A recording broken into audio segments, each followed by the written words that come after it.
I'm Al Talia, Professor and Chair of Family Medicine and Community Health here at Rutgers Robert Wood Johnson Medical School. I'd like to welcome you all to the grand rounds of the Rutgers network of affiliated family medicine residencies. Today we are part of, actually the inaugural presentation of the Chancellor Series, so I'd like to invite Dr. Brian Strom, Chancellor of Rutgers Biomedical and Health Sciences, to say a few words about that. Brian?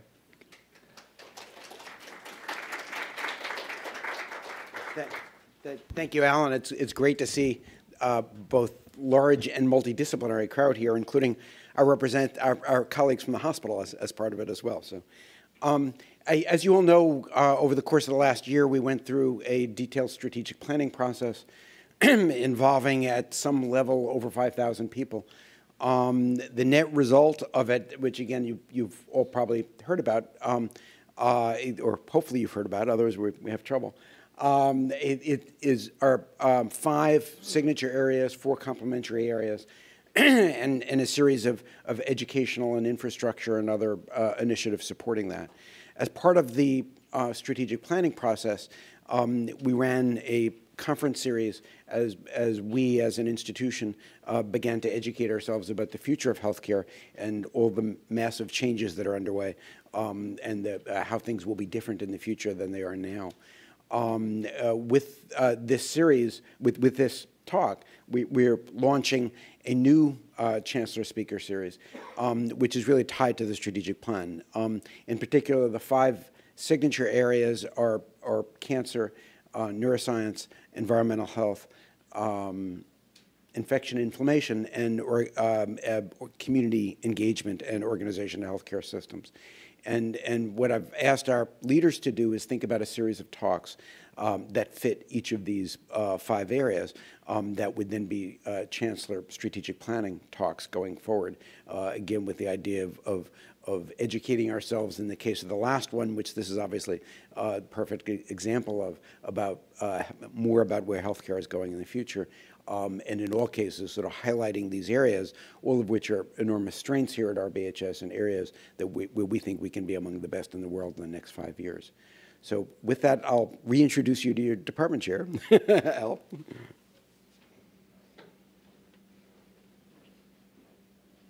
Thanks, Dr. Strom.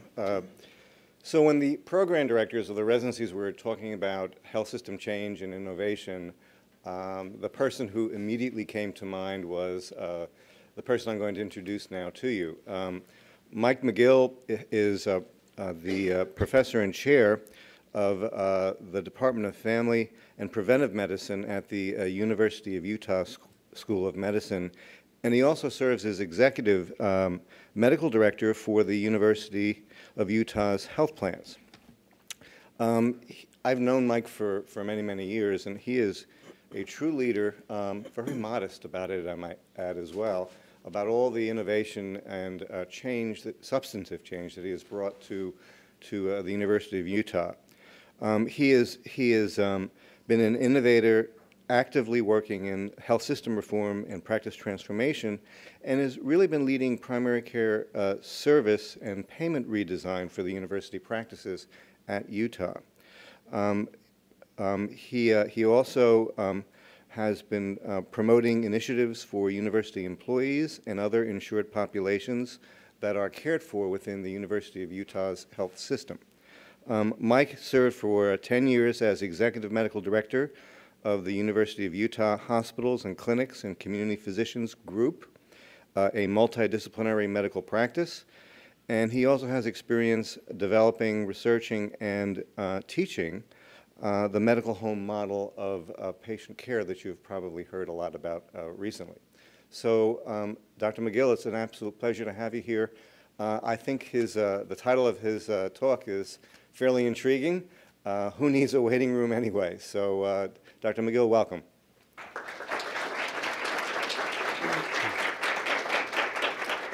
Well, thank you very much, Dr. Talley. It's really a treat to be here. I haven't been to Rutgers before, but feel like I'm coming home. Or, well, I just have to tell you that this is the place that houses some of my real heroes, Dr. Swee, Dr. Talia, Some of you know Dr. Robin Winter, I've known for years, Dr. Lansing. We worked together on the RRC for family medicine, accrediting family medicine residencies. So even though I've not been here, I feel like I'm coming home. So I appreciate the welcome. It's a delight to be here. Can we turn lights down up front?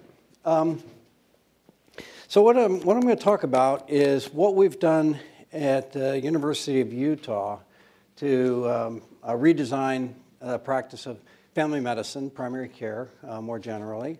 What I'll talk about is really three aspects of this. How we've started transforming the delivery of healthcare founded on robust primary care, first of all, and that's the first mission of an academic medical center. It's delivery of patient care, service.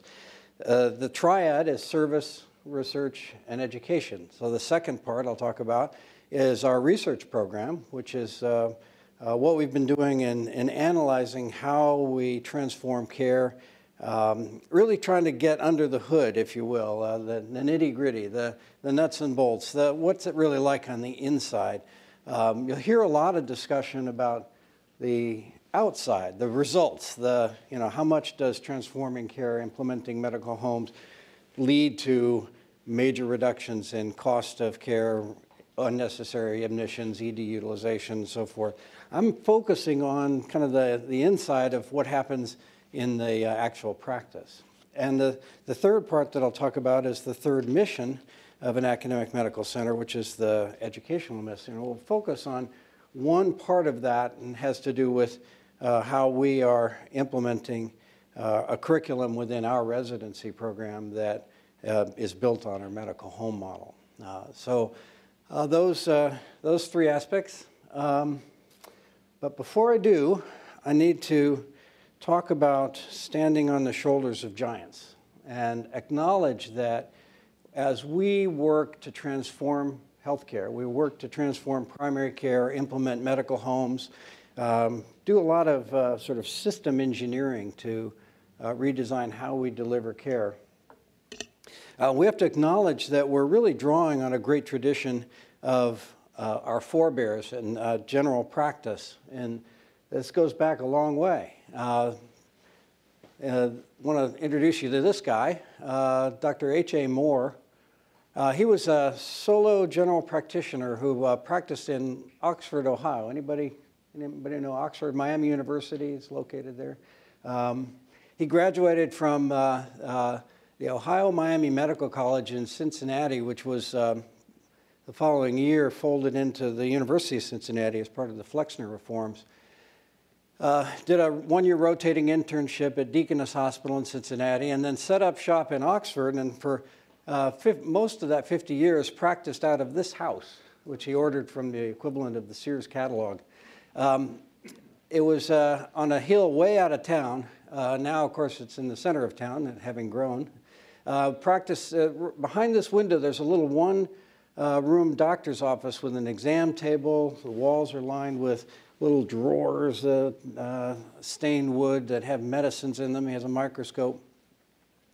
And Doc Moore practiced for 50 years in the old way. Patients would come in, they'd have a chief complaint. He'd take a little history, do a little physical, might look at their urine or their blood, and then he'd make a diagnosis and a prognosis, and if he could, he'd hand out some medicine in one of these boxes.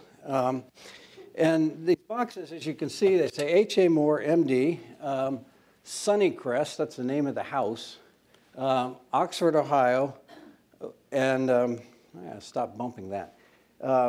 Hours are evenings and by appointment. So basically, you go hang out in the living room, and you eat Mrs. Moore's freshly baked bread until Doc was ready. On no appointment, you just wait, and he'd see patients until he was done, 10 o'clock, 11 o'clock, midnight, how long it took. Whoever has these little boxes of medicine last, please don't take them with you. I'd really appreciate getting them back. And so he practiced there for 50 years, and his entire medical records were 3x5 cards, right? So the entire history and everything was on, one line. April 2, 2015, sore throat, strep. Right, that was the medical record. And you could have your whole lifetime of 4 or 5 of them stapled together. And the illnesses that he took care of were primarily acute, right? Trauma, infectious disease. How long did it take before he wrote his first prescription for an effective antibiotic? Started in 1915, and penicillin became available in the mid-40s. So how many, who's a resident here? How many of you are residents? Anybody residents? Okay, so if you graduate in, let's just say you're a third year and you graduate in 2015, that would mean that your first prescription for an effective medication you would write that first prescription in 2045. So what did he do in that first 30 years? Well, it was caring, it was listening, it was doing procedures, deliveries in people's homes, it was building the healthcare system, riding the circuit to look for malnourished kids out in the littler villages around Oxford. It was doing what he could to tell people what was coming. So patient comes in, got a sudden onset of cough and fever and shaking chills and rusty sputum, and said, "Doc, what do I got?" Well, you got pneumonia. What's going to happen to me now? Well, we'll know in 3 days. Oh, what do you mean? Well, in 3 days, you'll either be well or you'll be dead. Okay, thanks, Doc. And I'll be there with you whichever way it goes. So it was personalized care. It was caring for his neighbors, his community. His community was his patient. His patients were his community. When there was an epidemic of typhoid fever, he took care of patients, and then it turned out that they'd all gone to the local restaurant. So he went and looked at the restaurant, and what had they done? Well, they had a septic system and leaching lines for the septic system, and they drilled their well right through the leaching lines.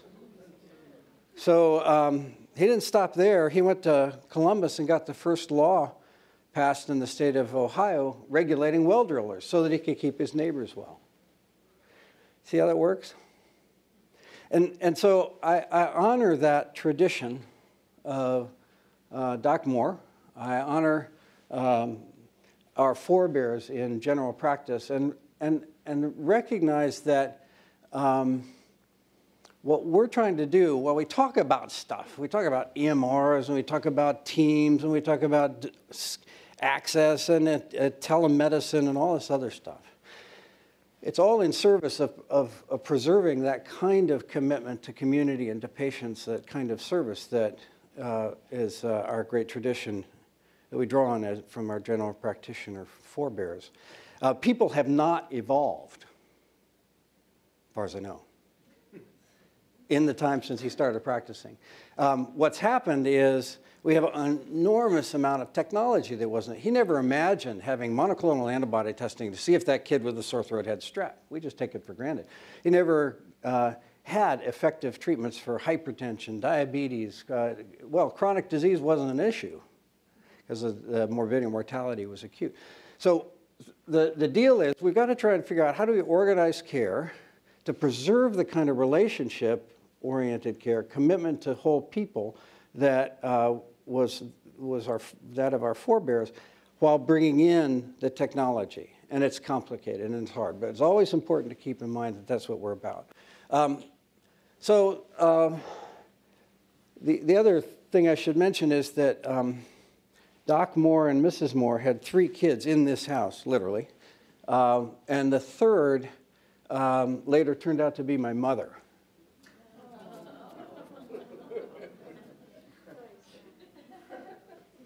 So when I say forebears, I mean it biologically. So it goes from that to this. And this is one of our University of Utah clinics that has all the technology, laboratory, endoscopy suites, operating rooms, infusion center for cancer treatment, linear accelerator, the safest place to be in Salt Lake City, Utah, when the war starts and the nuclear attack happens, is inside the nuclear accelerator room in this building. It's got like 6-foot thick concrete and lead line. You're safe in there. So how do we preserve that and put it into the context? And this is just one building. The University of Utah system is, 4 hospitals, 10 of these ambulatory clinics out spread around the Wasatch Front, the urban area, 1,300 physicians, over 1.2 million visits, $2.4 billion overall budget, $250 million of research, 5 colleges, medicine, nursing, pharmacy, dentistry, and health, and a bunch of other stuff, all these buildings, a psychiatric hospital, a cancer hospital, an eye hospital, a children's hospital, a VA, a neurosciences hospital. So you see, it's not just that we've gone from one-room doctor's office into a big practice, but now we're talking about whole systems. And I don't know about you, but it's gotten complicated enough that trying to preserve the model of care that we were taught, where everything goes through the doctor-patient encounter, I'm showing you a bottleneck, that's what that stands for, is impossible. It's no longer possible, physically possible, to implement care in that model, where we do what first-year medical students are taught, patient profile, chief complaint, history, present illness, and everything goes through that, and it's all done sequentially through that bottleneck. Just can't do it. So what are we going to do? Well, about now 13, 14 years ago, we started saying in our primary care system, we had to figure out what to do differently. And we started a new little practice, and we said, why don't we start it from scratch and make it adapted to this new reality, and let's do it centered around patient experience. What would we want if we were getting taken care of in this practice? What would we like the experience to be? And so we started this little practice, and we developed a model of care we call care by design, which I'll tell you about. You've probably heard Dr. Talia mention the patient-centered medical home. That language came out about 2007, the nationally kind of agreed upon language. I'll show you what that is. So we started a little bit earlier, but with different language, but very similar concepts. And the starting point was we had 3 organizing principles: appropriate access, team care, it's no longer a solo sport, and planned care. And I'll talk about each of those. The appropriate access, we started in 2003, meaning if you want to be seen today, we want you to be seen today. But it goes beyond that to if you want to contact us by email or group visits or a whole bunch of other ways, we want you to get care when and where you want it. The team, we started, as I'll show you, with a core team of physicians and medical assistants, enormously expanded roles, but that's extended to now a larger multidisciplinary team, as we'll see. And planned care, this is recognizing that the morbidity and mortality now is chronic illness, and the opportunities for prevention are enormous. When somebody comes in age 50, they have diabetes, we know what they're going to need for their diabetes, right? Their hemoglobin A1Cs, they're going to try and get their blood pressure under control, their cholesterol checks, and the microalbumins, and look at their feet, but also their prevention, their colonoscopy, their flu shots, and so forth. And we know that prospectively, and it's much better to implement with a plan than just to wait and try and be reactive and remember things when people are in for their acute complaints. So planned care. And we've extended it to add the concept of care management and new roles for care managers, as well as transition management, patients coming out of the hospital back into the community environment. It's a very dangerous transition that can lead to unnecessary complications and readmissions and so forth. So we've extended it. But let's go back and talk about access. And I'll show you this little news clip that came out a number of years ago now. It was at that beta site. And you'll see the emphasis is on access, but I think you'll also see some elements of the care team with the medical assistant role, as well as planned care, the more prospective care supported by the electronic medical record. I mentioned the medical home, the joint principles. This is what you'll see nationally of the medical home principles, and don't be disturbed by the different wording. It's very, very similar concepts that go together with what we've been doing. So we got the design, the perfect design. I want to get the concept of this, and whether we call it medical home or care by design doesn't matter too much. So here we go. 'Tis the season for many people to be sick, and most health clinics are so busy, you may have to wait half an hour or more before you can see the doctor. But one clinic in South Jordan has found a way to almost eliminate waiting. It's the only clinic of its kind in the country, and it's a model others are likely to follow. Shelley Osterloh has the story in this You to You report. Joy Nelson is a busy working mom with little time to waste waiting in a doctor's office. So she's come to the South Jordan Health Clinic, the country's first fast-track health clinic. Within minutes of walking in the door, she sees a medical assistant who starts her care immediately. We have our staff trained in all of the major areas so that one person stays with the patient the whole time. The medical assistant can do x-rays, draw blood, or lab work. Another unique time-saving improvement, a computer program that not only has her medical history, but a series of key questions for each problem, an efficient way of gathering information for the doctor. Do you have nasal congestion and a runny nose? Have you taken your temperature at home? And how high has it been? Doctors say this system makes better use of their time and improves quality of care. In the past, much of that time was spent charting and filling out paperwork, doing various other things. But now, because all of that is done by the medical assistants before we come in, most of that time we can spend just one-on-one interacting with the patient. And patients like Joy like it. She even left a doctor she had seen for 15 years to change clinics and doctors. I would dare say I was probably out here 2 minutes, maybe. No waiting time at all, and I like that. The clinic is likely a prototype for the future of healthcare. Shelley Osterloh, Eyewitness News. Okay, so you get the idea of how we start out with this shifting in the team role. So in the model, the medical assistant actually delivers the visit, brings the patient back, gets their vitals, takes their history, records it, scribes it in the EMR, calls the doctor, and we now have these little Vocera devices. It's a Wi-Fi connected voice recognition that you can just call an individual, anybody who's in range of the Wi-Fi. You guys have that sort of stuff around? Okay, you'll try it, you'll like it. And then the doctor comes in and does doctor stuff, and MA stays and scribes for the EMR. So the doctor's paying attention to the patient. Then they talk and they say, okay, what are we going to do? And talk to the patient, and then the doctor leaves and the MA finishes the visit. Okay, prints out prescriptions, sends them electronically to the pharmacy, draws blood. Some of them are trained to do limited x-rays, that sort of thing. So how do we take it to scale in the big place? Well, it turns out that you can design the big place to create that same kind of intimacy and efficiency. We've got these ladies that are standing at the front door, the red shirt ladies, and they will walk people to the part of the building where they go. They help them check in at the electronic check-in kiosk, just like at the airport. There's a board at the back that the patient is there. The MA comes and gets them. We don't have much waiting room space. We don't really want that.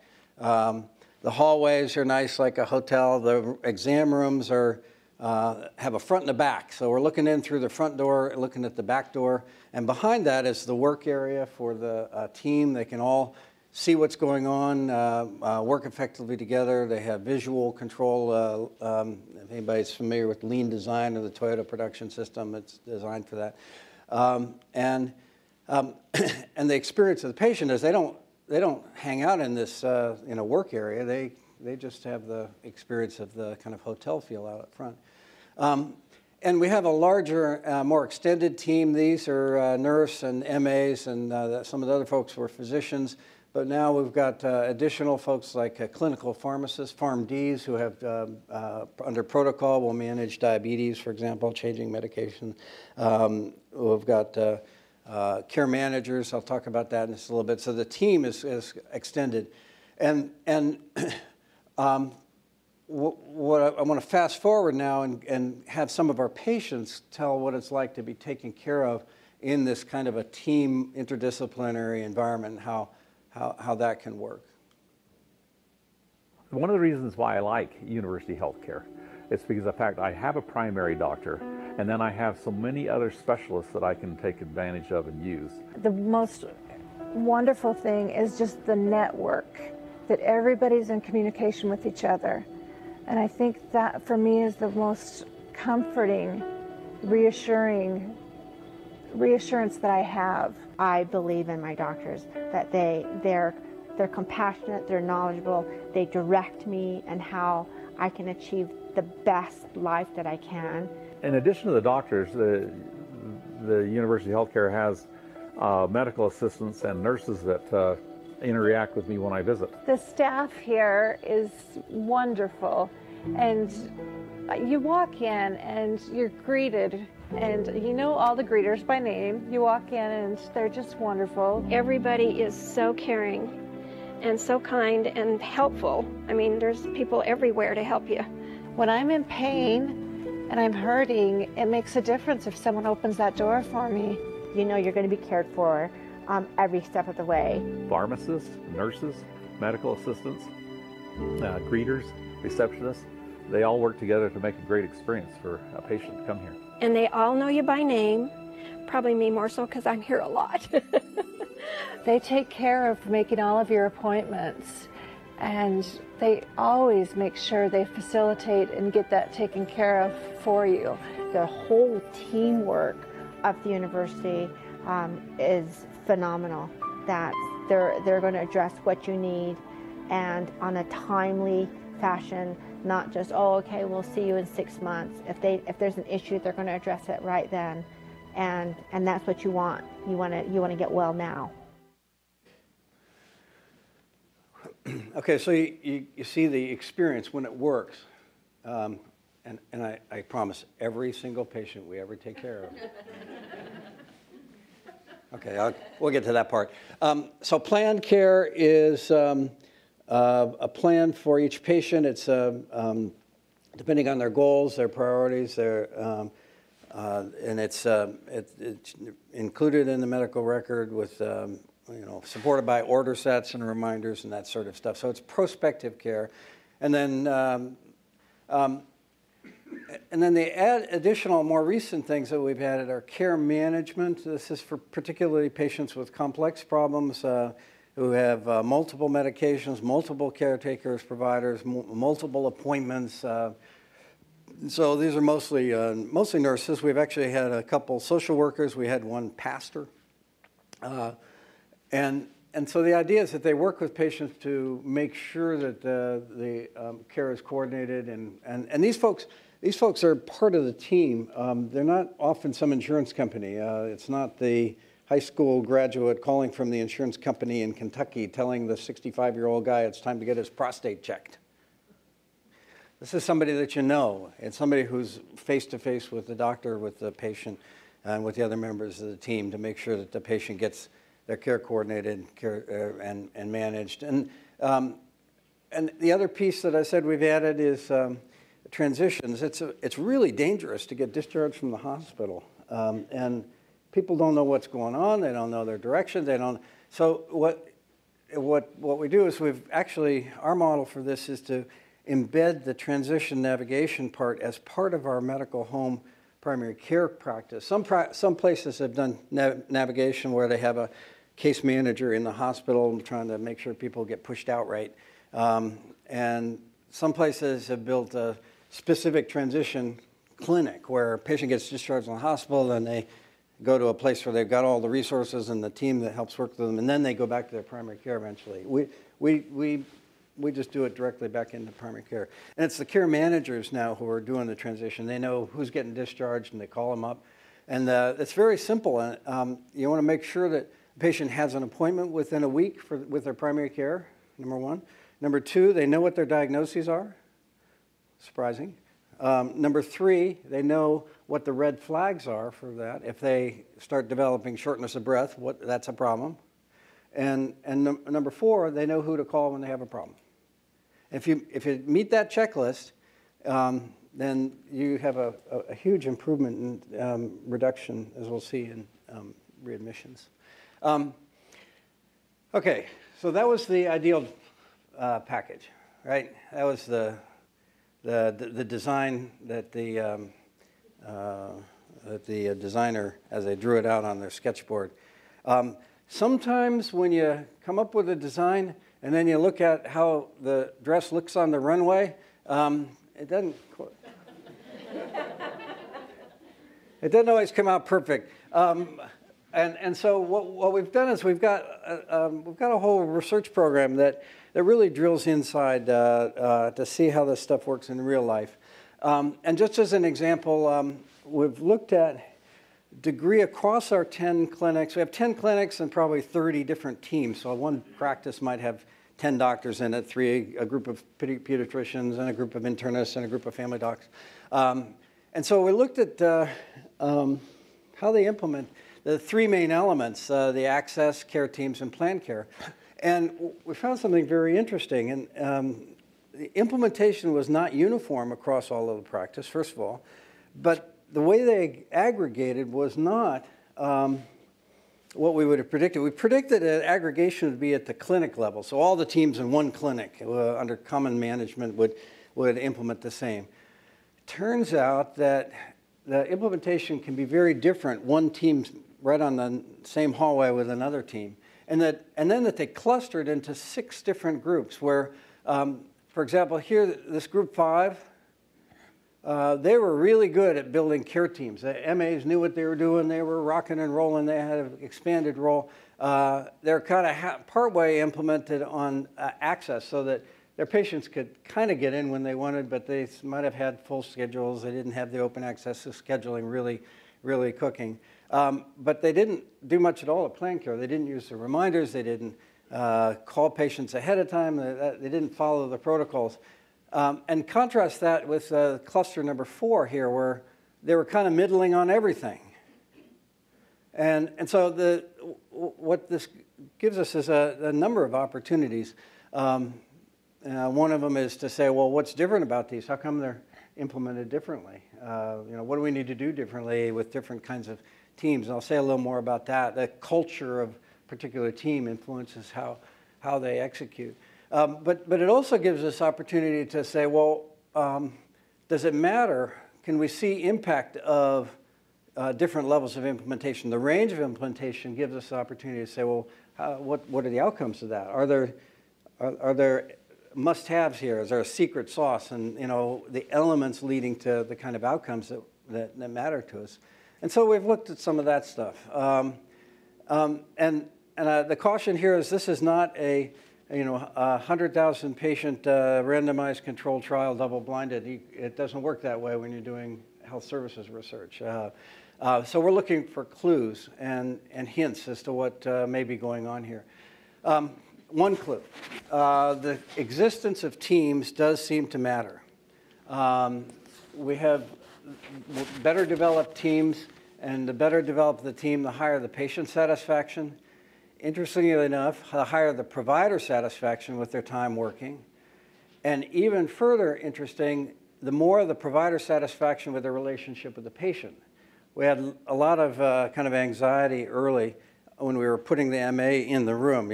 Patients, the physicians, that's my sacred time. I'm not having somebody in the room between me and my patient. That's going to screw up my relationship. Answer, empirically, no, it doesn't. In fact, it enhances it. And my personal experience is, kind of supports that. It is terrific to have somebody else driving the computer. I'm paying attention to my patient. And so that's a positive outcome.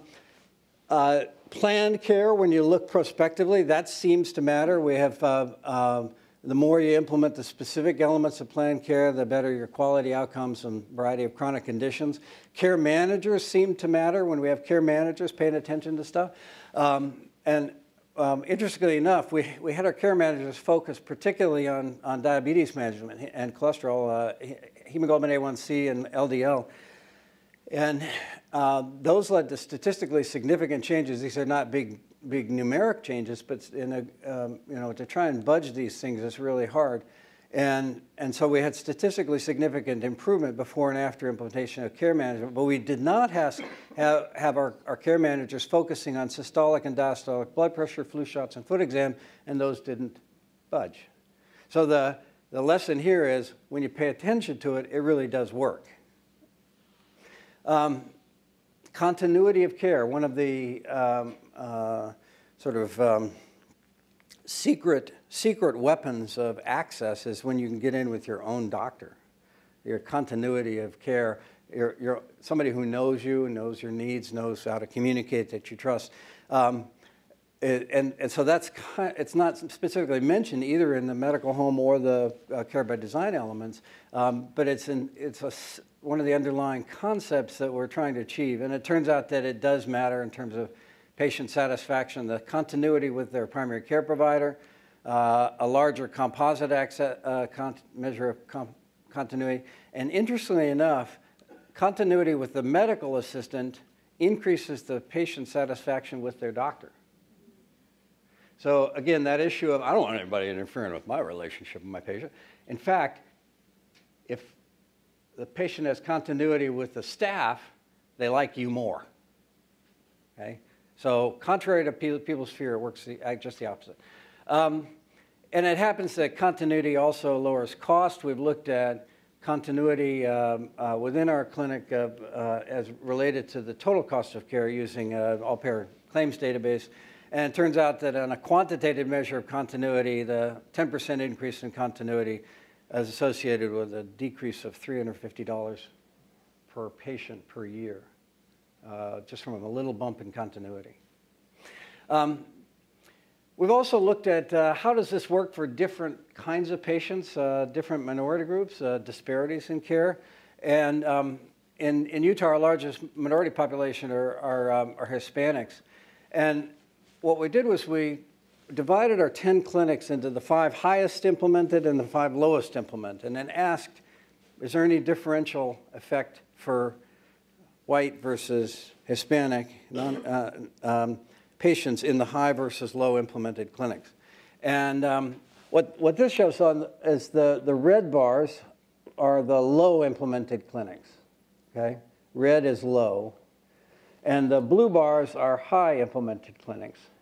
And what this is showing is the patient-rated experience, comparing the experience of the whites versus the Hispanics.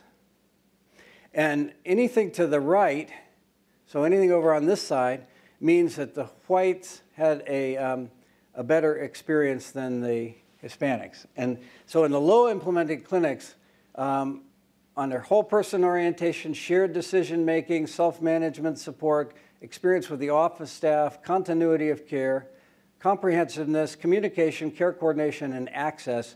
In the low implemented clinics, the majority of patients had better experience. See that? Does that make sense? All that?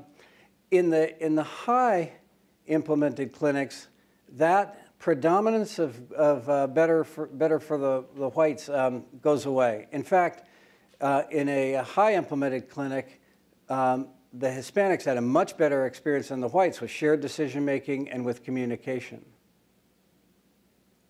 And you just don't see the predominance on the right of all these blue bars that you see of the red bars. So it's kind of obscure data here, but the point being that with full implementation, you eliminate the disparity in experience. With poor implementation, bad old practices, there is a disparity where the minority patients are disadvantaged. Does that make sense? You follow that? So what we're finding is that medical homes are good for everybody, and that old model practice are bad for minority. Primarily in the area of shared decision-making, communication, they've got a huge improvement.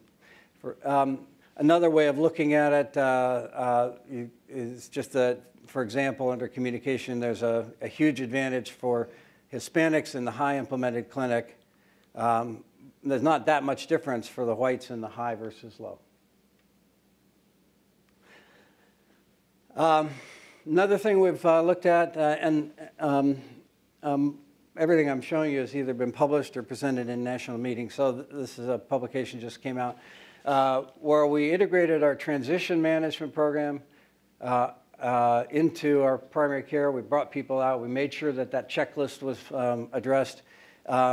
And what we found was pre-post, so again, not a randomized controlled trial, but pre-post, we had a decrease in all-cause 30-day readmission from just about 18% down to 8%. And interestingly enough, the time to readmission for those who were readmitted was extended. For patients readmitted within 6 months, the average went from 95 up to 115 days. So when people were readmitted, they were readmitted later than they would have been. And this is just from that one phone call at the time of discharge. That's a huge impact. That's billions of dollars. Just to show you how it looks, it's maybe not too visible at the back. There's a little gray line here is the baseline, and the blue line is the one with the navigation. This is 60-day readmission. This is 90-day readmission, and this is 180-day readmission. So amazing that lasts from just one phone call and connecting people back to primary care. Anybody seen this quote before? Culture eats strategy for breakfast. It's Peter Drucker's kind of a famous business guru. Everybody says this, and it's interesting. In much of the literature on transforming primary care medical home, people say, you know, this is really hard. We tried it, and it took a lot longer, and it's really hard. And you hear about the concept of adaptive reserve or change fatigue. And most of the conversation stops at that point. They don't actually then go on to the next step and say, well, what about culture? What is culture? How do you measure culture? And if culture matters, let's make sure we understand that in order to be able to act on doing what we want to do based on the culture. So we measured culture. There's this way of measuring culture, and these are our 10 clinics. You measure culture, this one instrument that's we've been using measures culture on 2 axes. So one of them is flexibility versus control. So a culture of flexibility, they're willing to change things, they're willing to do them differently and figure out differently. Under control, they're going to be very structured, job descriptions, everybody knows their role. And so that's one focus, is flexibility versus control. The other is whether they're focused more on the outside world, their market, data, feedback, innovations out there, competition, versus internally. How are we working together? What are our roles? How's the system working in the practice? And then if you measure on those two axes, then you end up with 4 kind of quadrants. One is that culture that's called family or team or clan, very internally focused, and the goal is that everybody gets to rise to their best role. They'll be flexible. If you're an MA, but you want to learn how to be a front desk person, great, go ahead and do that. If you're a front desk person, you want to learn to draw blood, great, go ahead and do that. Focus on that kind of family or team or clan. It's all for us, we're going to make it. The entrepreneurial is flexible, but more externally focused. They're saying, this is folks who say, hey, what can we do for a new product? How about if we open a clinic in Walmart? What are we going to try? Let's try that. How about if we offer colonoscopies let's do a mobile unit. Okay, that's the kind of spirit of those guys. Market rational. This is externally focused and very controlled. These are the data-driven folks. These are folks who say, you know what, we got 25% market share in this town, and our competition has a higher satisfaction level than we do, and we've got to start opening evening hours to be competitive with them, and we've got demand for urgent care. It's if we do that, we're going to, and then these guys, hierarchical, they're very internally focused, but very controlling. So these guys say, you know what? If everybody knows their job, the medical assistant does the same thing exactly the same way every time. We've got their skill set built up. The doctor does this, and we do this. We're going to be just clicking right along like a machine, and that's going to make us thrive. See how those 4 different kind of, and all of them are okay, right? I mean, there's nothing bad about any of them. But so we took this instrument, and it's basically a survey instrument asking everybody in the practice to make some forced choices. And from those, you then infer the culture. And what we found was our practices, our 10 practices, are very different. We're one company, supposedly, but look at this guy. So this practice here, they are a super family team. All for one, one for all. We're going to be flexible. We take care of each other. Contrast that with this practice, which is very controlled, structured, and pretty balanced between market rational and hierarchical. So they're both data-driven. What's our market share? What's the competition doing? And hierarchical. Whose job is best described? What are our roles? If you come work here, you're going to do X, Y, and Z. Imagine talking to these with the same language.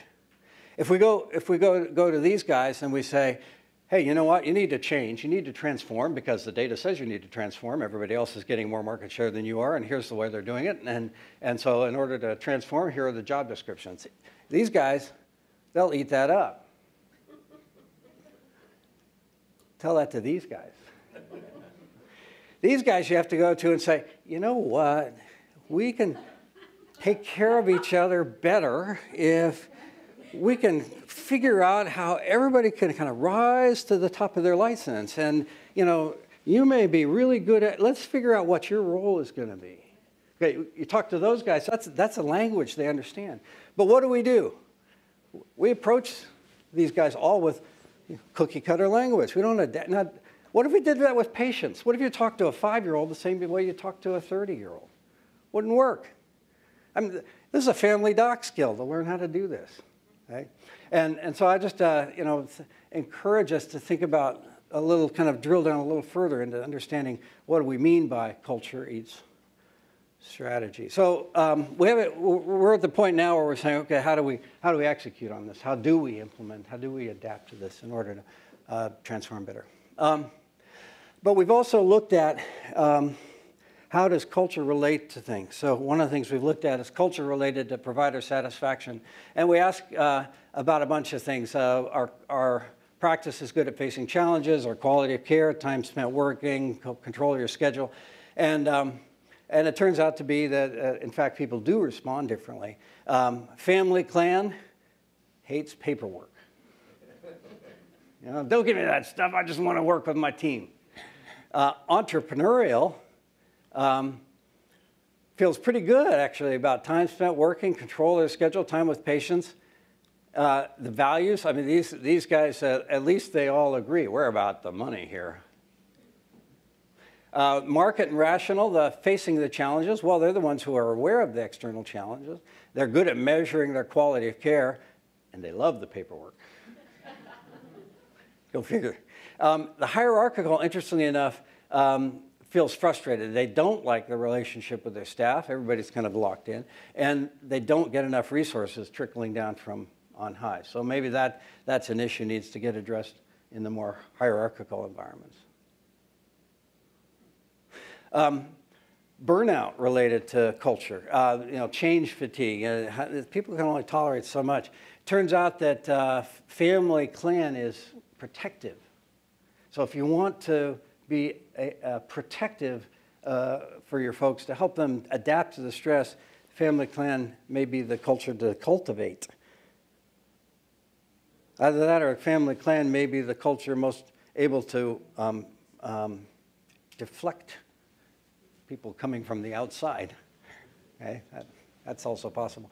Entrepreneurial, they burn out, but they feel pretty good about their effectiveness. Market rational, they just burn out.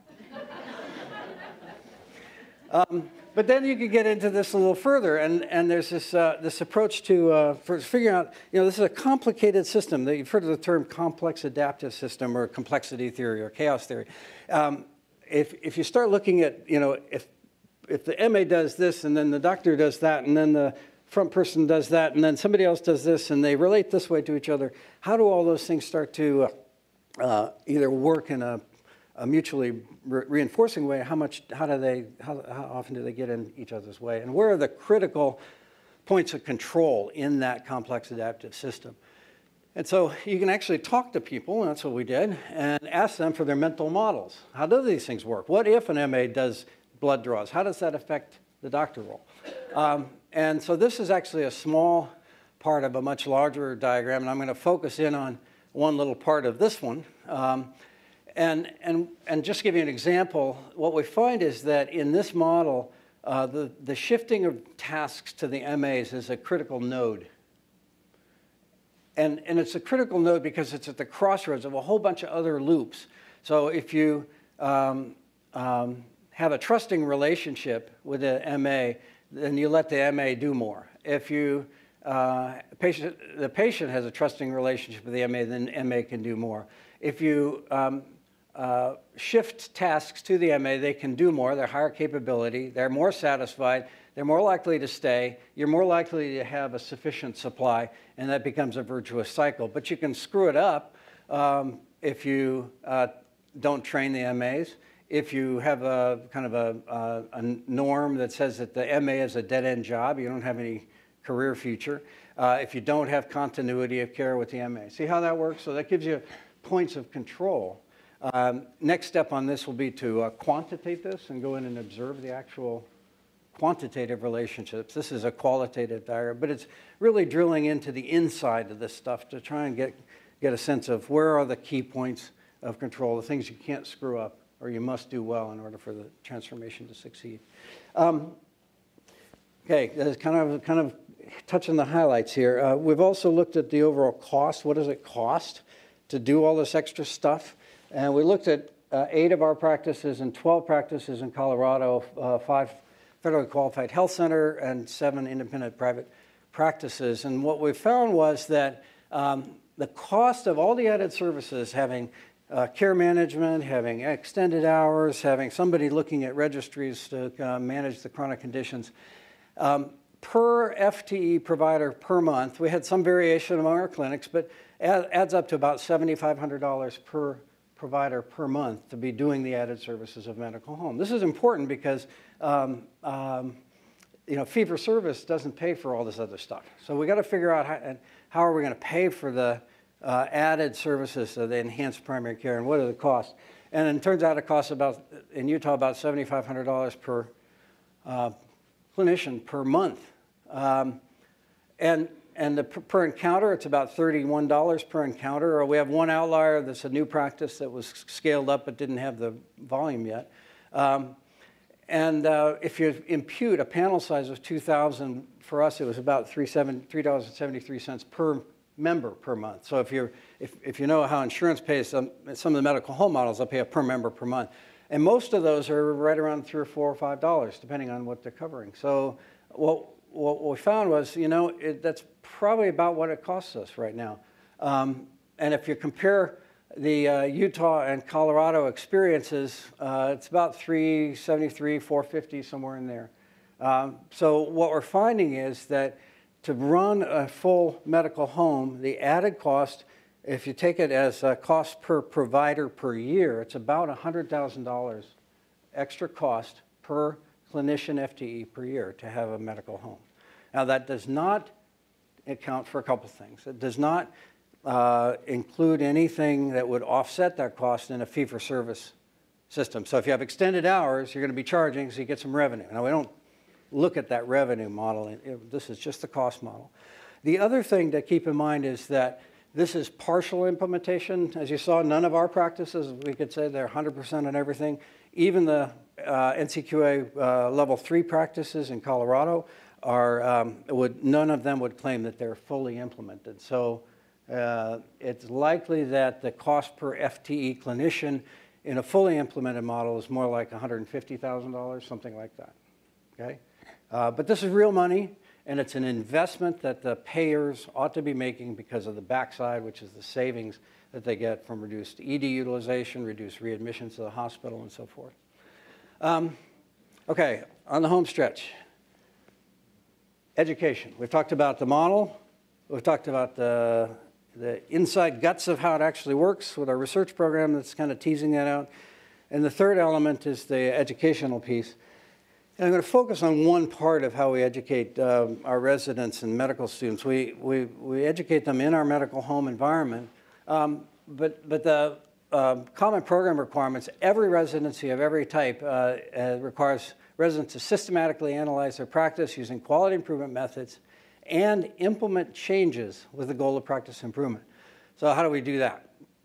Well, we've got a longitudinal curriculum for the whole year on quality improvement. We have structured time for resident-led quality improvement teams. And our faculty serve as coaches for the senior residents who are running the QI projects. We get, for our 2 resident faculty practices, we shut them down 1.5 day a month. We close the practice. And every MA, every nurse, every administrator, every faculty member, every resident gets into a room and sweats because it's hot in there.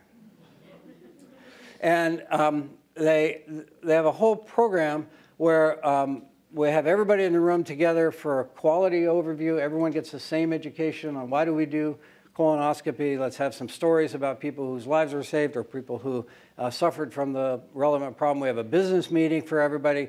The clinical teams get together and focus on their clinical projects that are at one practice or another. And then the guts of it is the QI team meetings.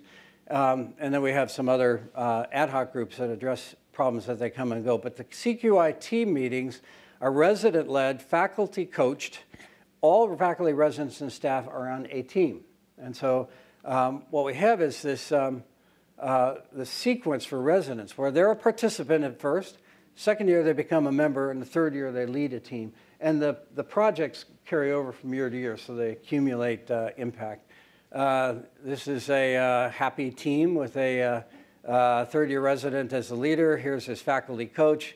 And here's one of the other, this is our pharmacy resident. Here's an MA. They're working together. You can see they've done the usual sticky note thing, figuring out how to address a particular problem. We have a parallel formal curriculum that we call just-in-time teaching, where you may have heard of the PDSA, you may not have heard of FOCUS, but the FOCUS PDSA method and leadership skills training. And what we do is every month we have a structured seminar that is followed the next month by application. So it's just-in-time learning. So one month the resident may learn how to do the plan, and then the next month they actually lead their team doing the plan with coaching from their faculty member. The faculty are the champions for quality, the overseers of the curriculum. They're they teach those structured seminars, and they're advisor as well as a member of the teams. Examples of projects that we have, we choose them based on the overall operational goals for the practice group, HEDIS measures that we're held to from our payers. These are the patient reporters. These are things like whether you're doing your colonoscopies and blood pressure and that stuff. And then there's clinical and research priorities for our institution. So one team is looking at diabetes control, trying to get A1Cs under 9, hypertension control, chlamydia screening, pain pathway that we've implemented for narcotic use, childhood obesity, asthma, adult immunization, and childhood immunization. And you can see that each of these meets at least one of these 3 priority areas. We also see this as what we call a virtuous cycle, where built on the practice transformation, we use that as the foundation for our educational experience, which then feeds back to improve the practice. And we also use this for research and for scholarship. So it's a virtuous cycle. It's not the education is not a parasite. It's actually a contributor too. And so here's an example. One family health center, we had a 66% vaccination rate. Goal was to improve to 90% for kids under 2. With a developed intervention, the team implemented it. And within 5 months, they had exceeded their goal. They're at 92%, and that was sustained for 3 years. That's led in this sort of virtuous cycle with scholarship. It's led to a publication. It's also led to multiple presentations at the national level, along with our other QI projects. And we've seen a huge increase in our resident and faculty national presentations as a result. We've also had multiple presentations at our evidence-based practice fair that we have at the university. That's led to invitation for faculty and residents to present at a statewide conference. And so what we've seen is it's just really kicked off our scholarship in a way that we otherwise had not been able to get going. Some of the projects work. Our obesity project did work. Our HPV vaccination rate really didn't work. Screening urinalysis and prenatal care saved us $330 per pregnancy. It's really a lot. So these things work, sometimes they don't. We also have this culture that's developed to focus on quality. We have a weekly blog where a resident or a faculty will publish one. This is one where a resident published a blog on one of the reasons I love our program was the day I interviewed obvious focus on quality. So we've got this quality culture of quality and evidence-based care. National AAFP Award, STFM Practice Improvement Award, our state QIO, Quality Improvement Organization, Quality Award. This is kind of taking off. It's kind of becoming a virtually reinforcing cycle, a mutually reinforcing cycle between the healthcare transformation, our education, and our scholarship, and they're reinforcing each other. That said, we had the design, we had how it actually looked on the runway, and sometimes it kind of gets dirty. And we're still facing challenges. You know, you're 2 steps forward and 1 step back. We've got institutional ambivalence. We still have a hospital that is the big buck place, and they're still driven by fee-for-service revenue. They're very interested in transformation, but you know, you got to keep the lights on, and the way you keep the lights on is by cutting people open in the operating room or doing MRIs on them, because that's where the profit is. And all this stuff about transforming to reduce utilization, are you kidding me? That'll reduce our revenue. Okay, so we still struggle with that. We've had financial changes. I initially hired those care managers with some grant money, research grant money from AHRQ, the Agency for Health Research and Quality. That ran out. We transitioned them to the hospital, and the hospital says, well, why should I have these people? Their cost. And what are you going to do? When they succeed, they're going to decrease my revenue? Okay, so we've got tension with that. But we're doing this in a context of a place that has really set a high bar of ambition. This is our Vice President, Vivian Lee, I've learned that when I have conversations with Vivian, there's essentially one response. I'll go in with an idea, and she'll sit there and listen, and then in one way or another, she'll say, "Okay, make it bigger, do it faster." And with an ambition to really tackle what we're all facing together. And I know this is the case here, it's the case across the country. We're all struggling with this tension. How do you transform care? How do you do it fast enough? How do you do it well enough? How do you do it in an environment that may or may not be fully supportive yet? But it's a terrific agenda, and I really commend you guys from what you're doing and the enormous progress that's been made here. We're really on the path together toward transforming healthcare, and it's a good time to be doing it. Here's what it's like. This is Utah. We do a lot of whitewater rafting. Sometimes when you're doing healthcare transformation, it feels like you're going over the cliff. Sometimes it feels like you're going speedily down the flat rapids. Sometimes you get caught in a whirlpool. But I want just to tell you that part of this, part of the assumption here is that you know, if we just hang on and don't get tossed out and into the water, at the end of the river, there's this nice, smooth lake, and we can finally relax. And I'm here to tell you the good news is it's a really fun ride. The bad news is there's no lake. Thanks.